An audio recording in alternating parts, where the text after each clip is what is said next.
Hello, you're watching VNA News Bulletin. I'm Bang from Hanoi, and now the headlines as usual. Vietnam and Laos boost cooperation in fights against crimes. Vietnam's export value hits $82.2 billion in first half of 2016. Drive calls for donation of items to Hoàng Sa exhibition hall.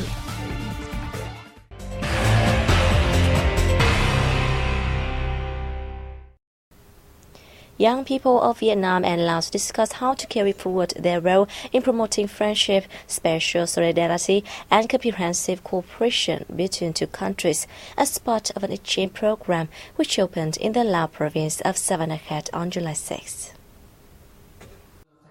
In his welcome remarks, Deputy Secretary of the Party Committee and Vice Governor of Savannakhet Province, Phosay Sanyason, describes the program as a milestone contributing to strengthening the bilateral relationship.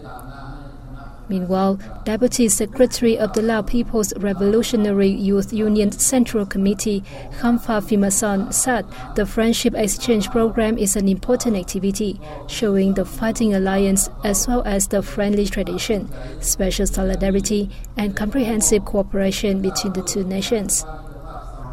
For his part, Secretary of the Ho Chi Minh Communist Youth Union Central Committee, Nguyễn Long Hai, highlighted Vietnamese and Lao young people's contributions to national liberation, unification, construction, and defense in each country.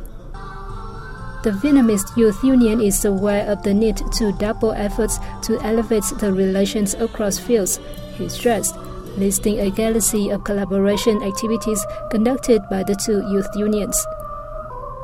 Hai also noted that the exchange program offers an opportunity for the youth to learn more about culture, history, and people of each nation. Also on July 6, police officers of Vietnam and Laos gathered at a conference in the central province of Khánh Hòa, where they discussed measures to step up the fight against crimes and ensure social security in their respective countries.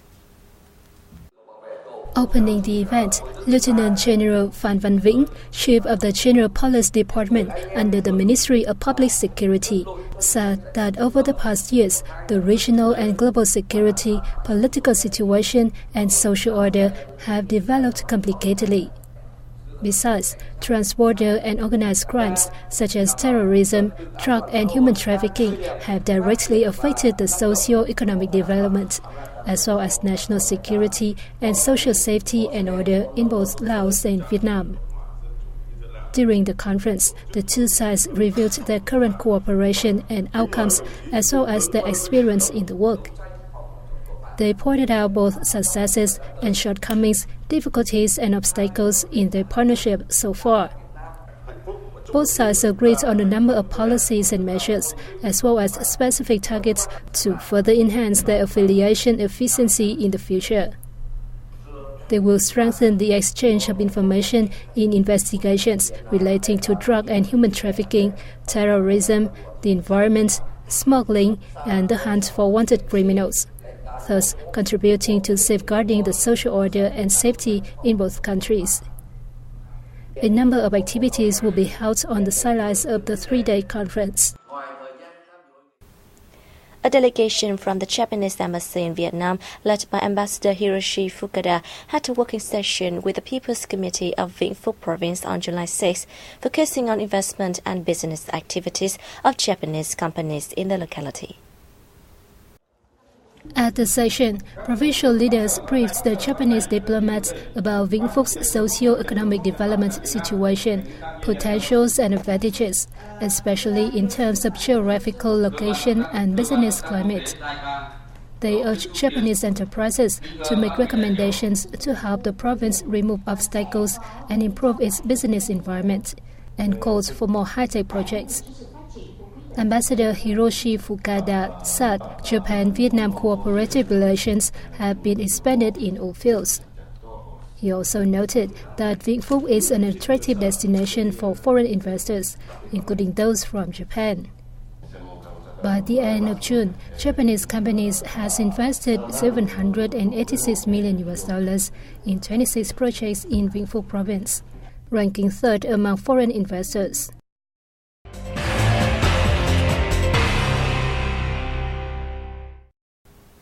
Vietnam exported $82.2 billion worth of commodities in the first 2 quarters of 2016, a year-on-year increase of 5.9%.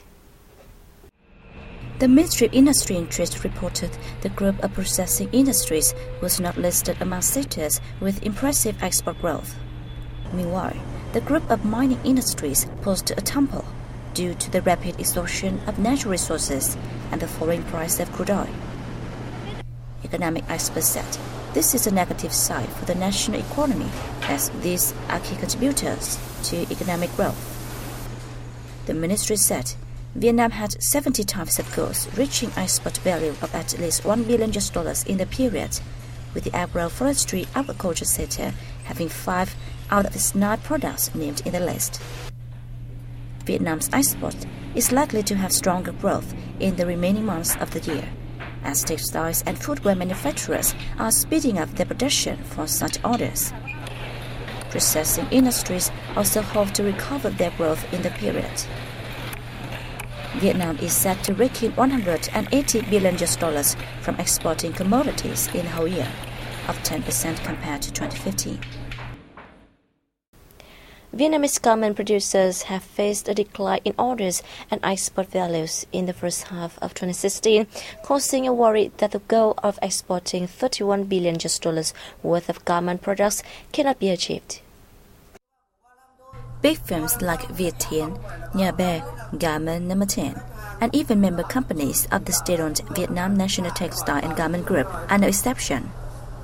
They are struggling to keep themselves busy until the end of this year.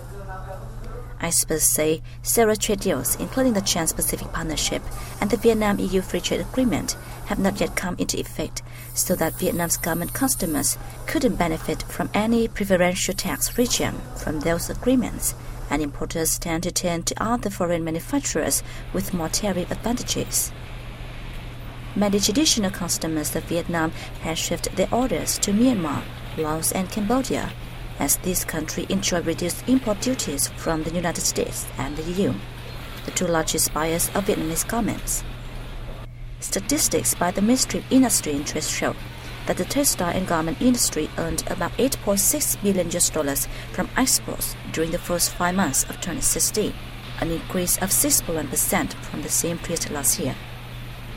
However, Vietnam National Textile and Garment Group contributes about $4 billion to the annual export revenue of the sector, forecast that the entire industry could only fulfill 93.6% or $29.5 billion of the export goal.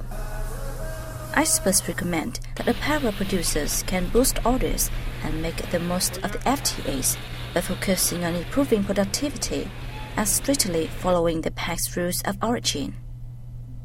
It is vital for them to cooperate with each other to invest or draw foreign investment in developing domestic sources of materials and cut export middlemen. Most of the local processing and manufacturing enterprises feel more upbeat about their business prospects in the second half of this year. This was shown in a survey by the General Statistics Office. The General Statistics Office statistics revealed 55.4% of local enterprises expect a surge in production, 35.3% expect things to remain stable, and only 9.3% anticipate their production to dip in the 6-month period ending in December. As much as 48.5% of businesses surveyed expect more orders to come in July-December period, while 42% said it could remain stable. Only 9.5% were pessimistic about fewer orders for the second half of the year. Regarding employment, the survey indicated that 26.5% of firms plan to hire more workers, with 66.5% expecting their headcount to remain stable in the period.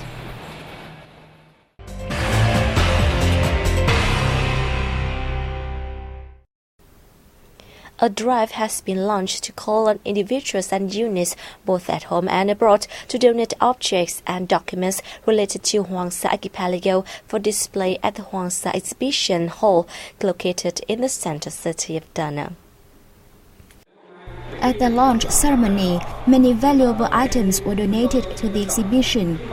They include an atlas published by the Germany-based Dietrich Bremer Publishing House in Berlin in 1885 and collected from the US by Dr. Trần Đức Anh Sơn, and an old map of former Hoa Lâm commune, now Hoàng Sa district, which shows that Hoàng Sa archipelago belonged to Hoa Vang district.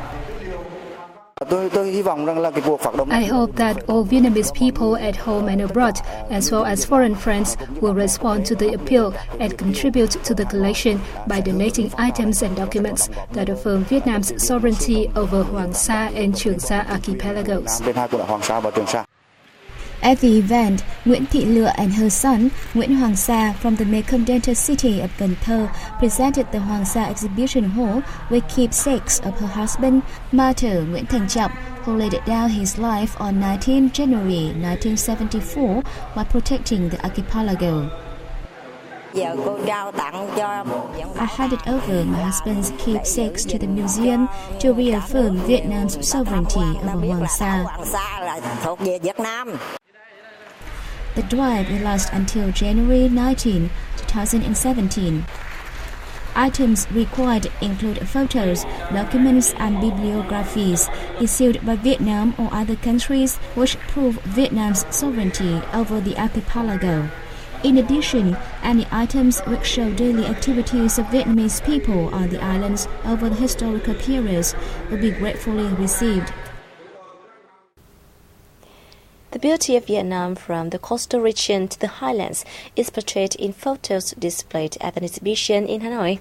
The exhibition is the result of a contest aimed to encourage photographic artists to discover the country's beauty and promote national tourism. The contest started last December. After 6 months, the organizing board received nearly 5,500 entries, including colored and monochrome photos. Of those submissions, the 11 best photos were selected and awarded prizes, and nearly 100 entries went on display at the exhibition. Back to Origin, a photo by Nguyễn Trang Kim Cương received the top prize. The photos cover several topics, including destinations, historical relics, cultural activities, traditional handicrafts, and the exchange between locals and tourists. The photographers put Vietnamese tourism on the spotlight and depicts the unforgettable moments foreign tourists experience when they travel to Vietnam. The exhibition of photos selected from the contest will run until June 9th at 29 Hong Bai Street, Hanoi.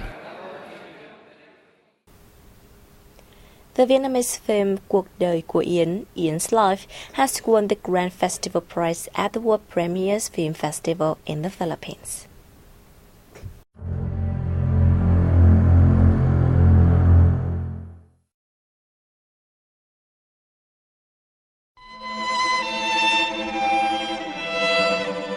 The film is directed by Đinh Tuấn Vũ and produced by the Vietnam Feature Film Studio. It is about the life of a 10-year-old girl whose marriage was arranged by her parents.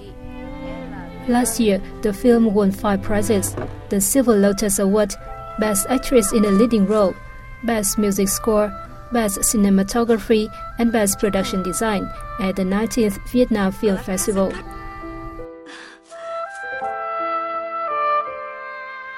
The festival in Manila from June 29th to July 10th has a program called Country of Honor, highlighting filmmaking talent around the world. Vietnam is featured this year. The organizers chose 8 contemporary Vietnamese films for screening through the festival at the Cinematic Central Manila.